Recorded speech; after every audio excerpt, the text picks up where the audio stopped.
Abante kayo ng konti mga kapatid para yung mga 100 darating mapupuno na yan. Hallelujah, hallelujah. Everybody say praise the Lord. Alam niyo mga kapatid, hindi yung init makakapagandang sa atin pumunta sa church eh. Kasi kung mainit sa labas dito, ang labig, tingnan niyo naman, nanginginig na kayo. Hindi ko nga pinubuksan yung fan kasi makangatog kayo. Hallelujah. Praise the Lord. Everybody say praise the Lord.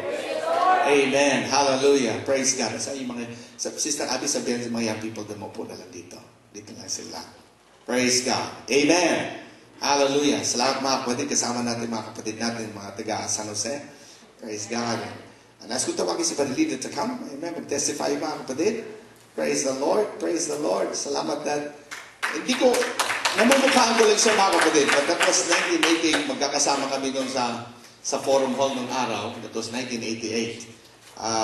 Yun ang panahon na medyo meron na kami sarili mga ministry kaya puro lahat ng pastor na kaya nagpastor ako ng kambing noon. Kaya, hallelujah.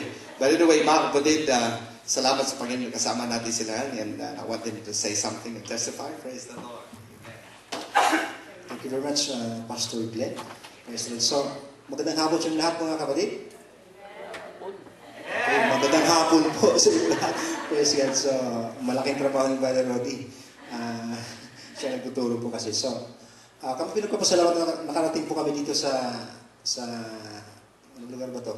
LA. Mainit pala dito ko, sir, ha? Ito gusto ko. Mainit. Amen. So, tunay po mabuti ang Panginoon sapagkat lahat po ng paraan ginagawa niya para sa atin. And I believe po na sa pamumuno ng pastor, si Pastor Glenn, ito po ay lalaki ng ayon sa plano ng Panginoon sapagkat I hear a lot of good things about you, Pastor Glenn, of course from our very own pastor, Pastor Tony.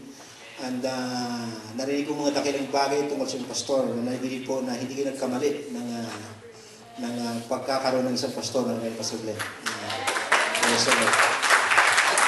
And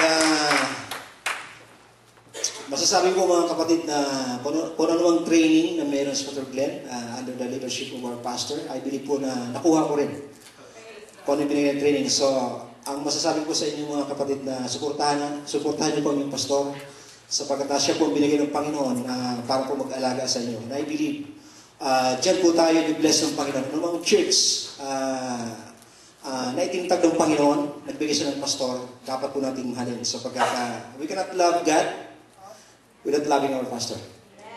Praise God. So, kanina po, what I learned from Brother Rudy, naniwala po ako na totoo po, na yung word of surrender, yun po nga lagi nang binabanggit Pastor Glenn. And I believe na tayo bilang mga Kristiyano, totoo po na kailangan natin i-surrender talaga ang buong buhay natin. Sapagkat I believe po na sa sanlibutan, sa mga tao unsaved, the word surrender is not really popular to them. But sa ating po mga Kristiyano, mga kapatid, ang word po na surrender sa mga steward ng Panginoon, faithful steward, ito ay victory natin.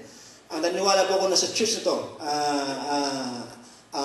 ang Panginoon naghahanap ng mga matatapat na steward sapagkat totoo po na hindi magtatagumpay ang anumang company na sinasabi ni Brother Rudy. And I believe po, ang pinakatakilang company sa mundong ito ay ang gawain po ng Panginoon. Amen? And naniwala po ako na si Pastor Glenn, mga kapatid, tinawag ng Panginoon. I respect every calling, mga kapatid. Naniwala po ako na siya bilang binigyan ng Panginoon ng authority, power, para pangunahan po kayo. Naniwala po ako na kayo po, basta sama-sama kayo, ay isa ang inyong kaisipan, isa ang inyong adikain, isa ang inyong vision na binigay ng Panginoon kay Pastor Glenn. I believe po mga kapatid na magtatagumpay po kayo sa tulong ng Panginoon. Ako po mga kapatid sa anumang kapasidad na pwede namin gawin, Mr. Doors, ipatpat magami dito, saan mang lupalop ng mundo, sabi nga ni Brother Rudy, sa Korea man yan, wag lang sa North Korea, Brother Rudy, mahirap po doon. South Korea, medyo, mamimili po ako.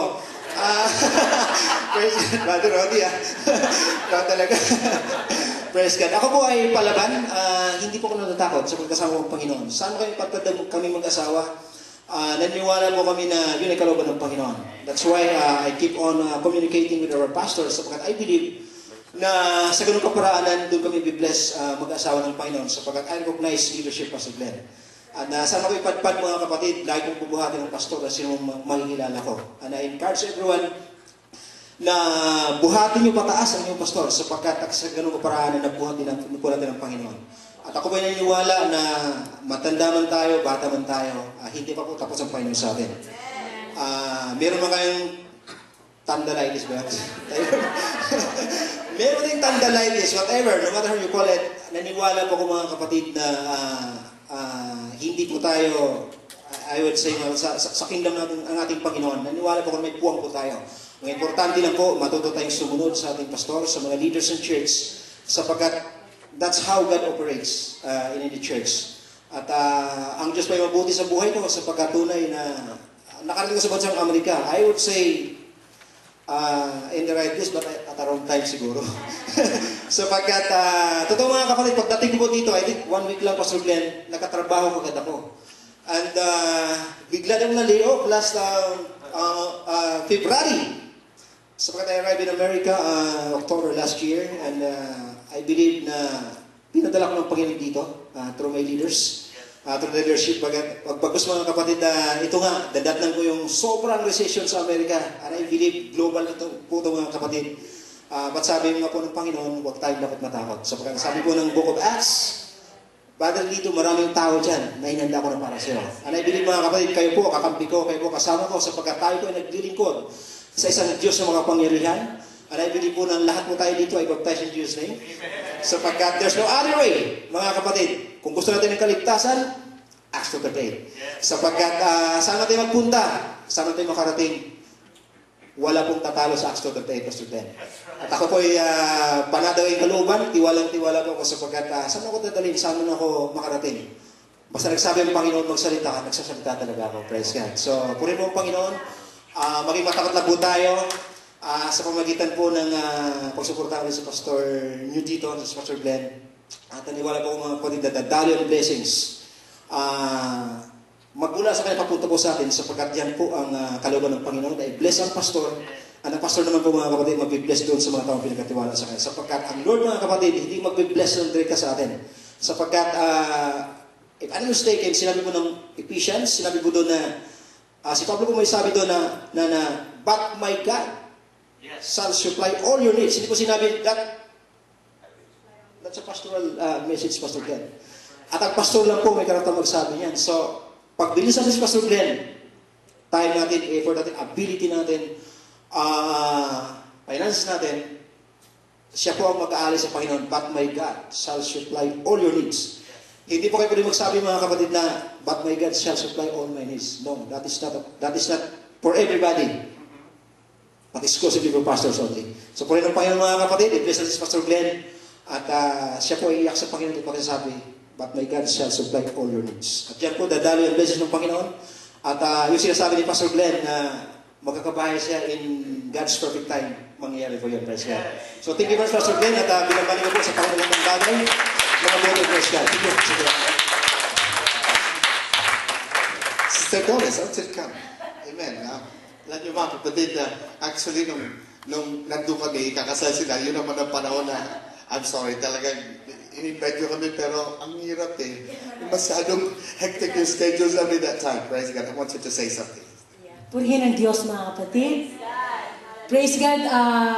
Ako po'y nagagalak at galak na galak, mga kapatid, at nandito ko para upang makasama ko po kayo, si Pastor Glenn, na magkasama po kami doon sa Pilipinas, isang church po namin, isa po ang pastor namin, mga kapatid. But that time, di kami masyadong nagkaroon ng ni Pastor Glenn, kasi nagkaroon na sila ng ibang ministry in their own, sabi na. Dahil kami punta dito mga kapatid, medyo umahad lang po ang kaaway, muntik na po kami hindi makarating sapagkat yung pong car namin, medyo nagkaroon, may blockade, merong kotse sa likod namin, mga pinsan ko umalis, dala-dala lahat ang mga susi nila. So sabi ko, paano kayo makakaalis nito? Sabi ko, mag-iintay si Pastor Glenn. Pero ang Diyos po, mga kapatid, gumagawa po ng kaparaanan. Amen? Praise God. At kami po narito dahil po sa Panginoon. Amen. Praise God. At ako po ay nagagalak muli, mga kapatid, at nakita ko si Pastor Glenn. At marami po siyang kaibigan na kaibigan ko rin doon, close ko. Kilala ko po ang pastor ninyo. Amen. Praise God. At marami pong salamat. Patuloy lang po tayo sa ating paglilingkod sa Panginoon.